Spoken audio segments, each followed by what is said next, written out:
Assalamu alaikum wa rahmatullahi wa barakatuh. Hello everyone, this is Mr. Fahad and we will continue our lessons from these videos. So I want everyone to listen carefully. Before we start, I want you to look at these important notes. Number one, I want you to take distant learning seriously like you are in real classes. Number two, I want you to have your book and a pen. And number three, and this is really important, I want you to pause the video to answer some questions yourselves. And lastly, don't forget to bring a cup of tea. So let's start. Now open your book on page 33. Look at the title of this unit. The title of this unit is Good Job. And we have two questions. Look at these questions and pause the video and answer these questions yourselves. Now, question number one, what's your ideal job? Question number two, what qualifications would you need for it? Qualifications could be college degree, language skills, communication skills, or technical skills. Wonderful. Now move to page 34. And the title of this lesson needs some cash. So, when do we ask this question?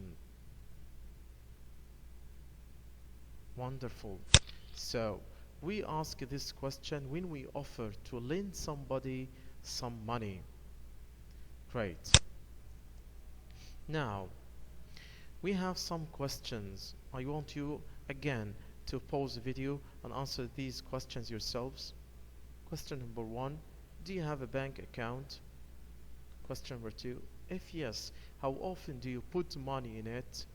And question number three, how do you feel about using cash machine? Great.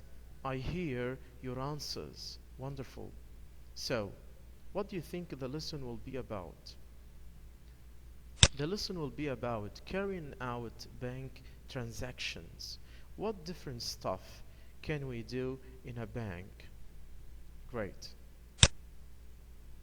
So, the lesson aims will be, number one, to practice new words, and these words are related to money transactions. Number two, to practice new grammar, and the new grammar will be about two kinds of questions. So let's start with the first part about the new words which are related to money transactions. So I want you to look at this picture and try to identify this place. I'm sure that you are familiar with this place. So what is this place?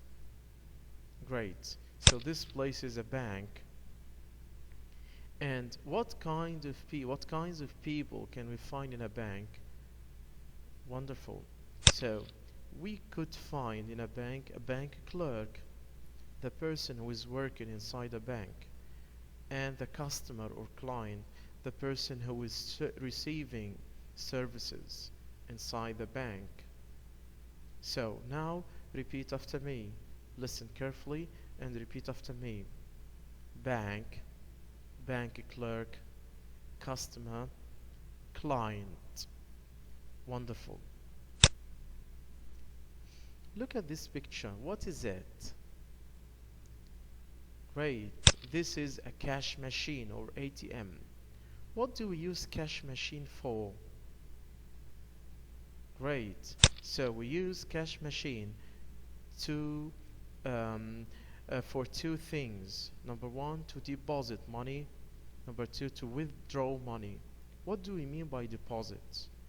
Deposit is to put some money inside a cash machine or a bank, but withdraw is to take money from the cash machine or the bank. Now listen carefully and repeat after me.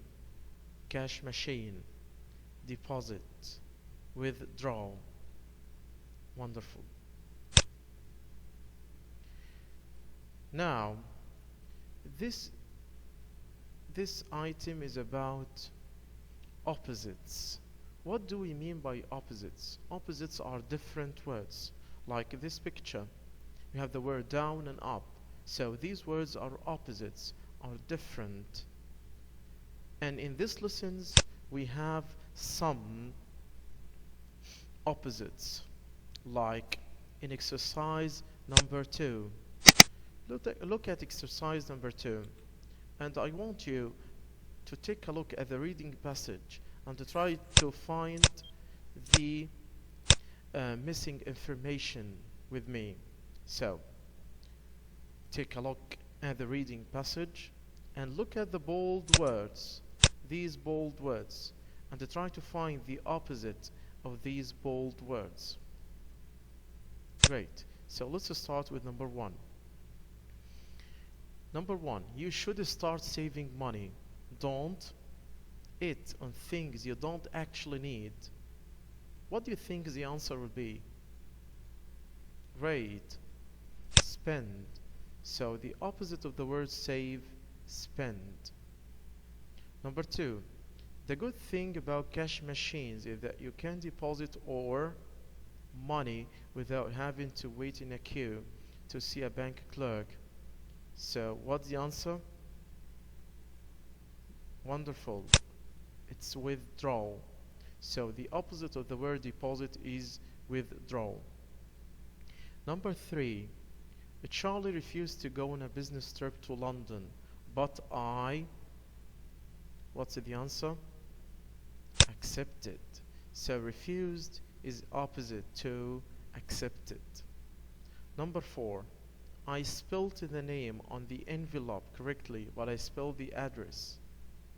What do you think? Yeah, wonderful. The opposite of the word correctly is incorrectly or wrongly.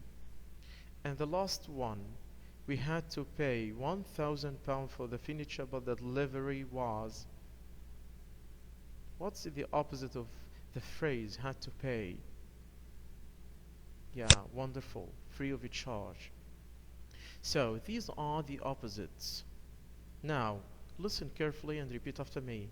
Save, spend, deposit, withdraw, refuse, accepted, correctly, incorrectly, had to pay, free of a charge. And that's the end of the first video. Thank you so much for listening. See you in next videos.